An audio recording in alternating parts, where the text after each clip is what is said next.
Calculemos ahora la inversa de una función cuadrática. Supongamos que partimos de la función cuadrática más básica, x al cuadrado, y nos piden calcular su inversa. Voy a mostrarles algo especial que ocurre en este caso con el tema gráfico. Si hago una tablita de valores para f, evaluándola tanto en números negativos como en números positivos, porque fíjense que f no tiene ninguna restricción en su fórmula, es decir, en principio tiene dominio de todos los reales, obtengo, al reemplazar en la función x cuadrado, los siguientes valores, ¿sí? Evalúo de menos 2 da 4, menos 1 da 1, etc. Con eso traspaso esta tabla de valores al gráfico y trazo esta función que yo acabo de graficar en rosa, ¿sí?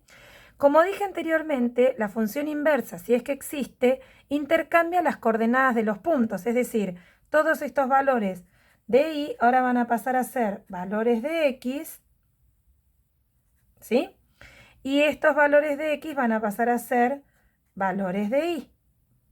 1 y 2. Entonces, para 4 de x, esta la vamos a graficar con naranja. Para 4 del eje x, la función da menos 2 en el eje y, por acá, por ahí abajo. No hice la escala abajo, pero sería una cosa así. Para 1 en el eje x da menos 1 en el eje y. Para 0 da 0, para 1 da 1 y para 4 vuelve a dar 2. Pero acá hay un tremendo lío si hago esto, si intercambio así las tablitas de valores. Primero, hay un mismo valor de x que está yendo a parar a distintos valores de y. Un mismo x que vaya a parar a distintos valores de y, esto no es función, ya se los anticipo, ¿sí? Y por el otro lado también se ve que no es función, ¿por qué? Porque si trazo la recta identidad, ¿sí? Que si no hubiese hecho las tablitas de valores también lo podría haber deducido esto. La simetría de esta rama de f respecto a la recta identidad se transforma en esta rama naranja. Y la simetría de esta otra rama de f respecto a la recta identidad se transforma en esta otra rama naranja. ¿Cuál es el problema de esta curva naranja? Que no es función, que está ocurriendo esto que les decía recién. Un mismo valor de x está yendo a parar a distintos valores de y, tanto al 2 como al menos 2. Esta función f completa no tiene inversa porque la inversa que obtengo, la gráfica que obtengo, no representa una función. Ahora, ¿cómo podríamos solucionar esto? Simplemente eliminando elementos del dominio de la función original. Si yo eliminara todos estos valores del eje x, o sea, no evaluaría la función en valores negativos de x, en consecuencia no aparecerían estos sí, y entonces tampoco aparecería esto en la tablita de valores de f a la menos 1.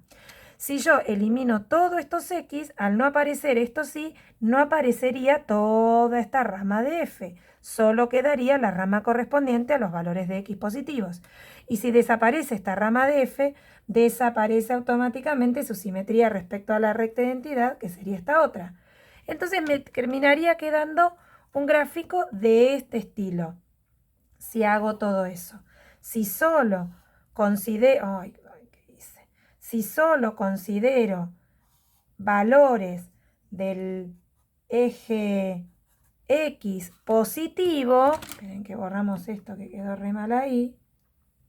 Si solo consideramos valores del eje x positivo, f va a tener esta gráfica y la simetría de f respecto a la recta identidad va a generar solamente esta curva de acá y va a definir una fórmula o una gráfica que sí corresponde a una inversa.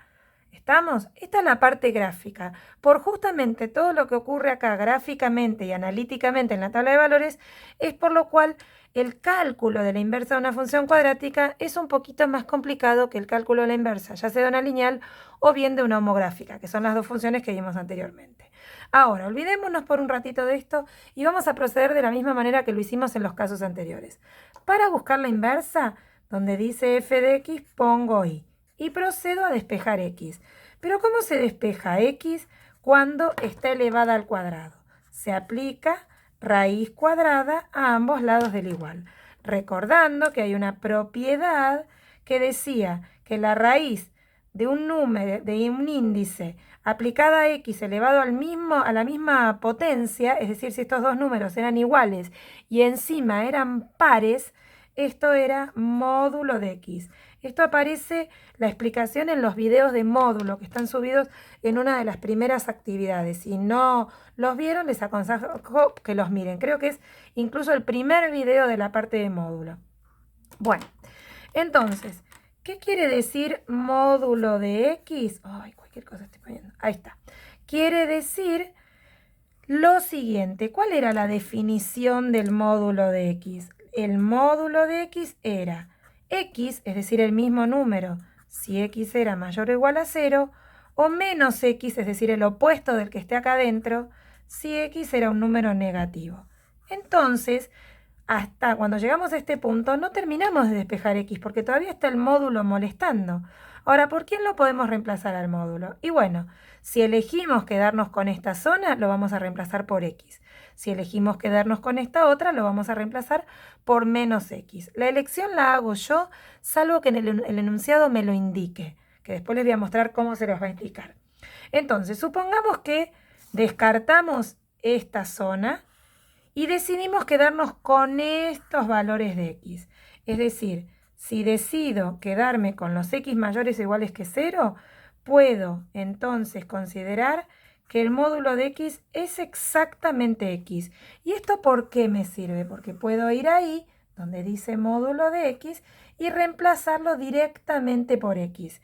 Entonces me va a quedar raíz, si continúo la cuenta, cuadrada de y, igual, ya no a módulo de x, sino a x.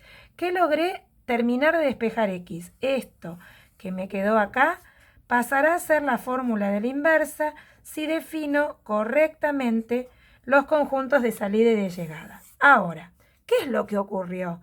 ¿Por qué tuve que elegir quedarme con una de las dos zonas? Justamente por esto que les mostré gráficamente. Si me hubiese quedado tanto con valores de x negativos como positivos, la gráfica de f era completa y su inversa tenía un gráfico que no era función. Entonces, ¿por qué yo decidí en este primer caso quedarme con los x positivos? Para ser coherentes con el gráfico que les hice acá. Quedarme con los x positivos es haber elegido quedarme con esta zona del eje x, con estos valores del eje x, con estos y todos los positivos que pudiera llegar a escribir, ¿no? Entonces, eliminé una rama de la función original, en consecuencia eliminé su simetría y por lo tanto el gráfico que me queda luego es función. Entonces, observando toda la cuenta, vemos que los valores permitidos de x, en principio, son justamente los valores con los que decidí quedarme. X tiene que ser mayor o igual a 0 para que yo haya podido reemplazar este módulo de x directamente por x. Esta es la primera restricción. Y con respecto a los valores de y también hay una restricción, porque a lo largo de los pasos veo que la y aparece dentro de una raíz de índice par. Y para que una raíz de índice par tenga solución, su radicando tiene que ser mayor o igual a 0. Así que esa es la restricción a los y. Entonces, esta es la inversa. Si f está definida de este conjunto, reales mayores o iguales que 0, o lo que es lo mismo, de 0 a más infinito, incluyendo el 0, a este otro conjunto, el que está en verde, ¿sí?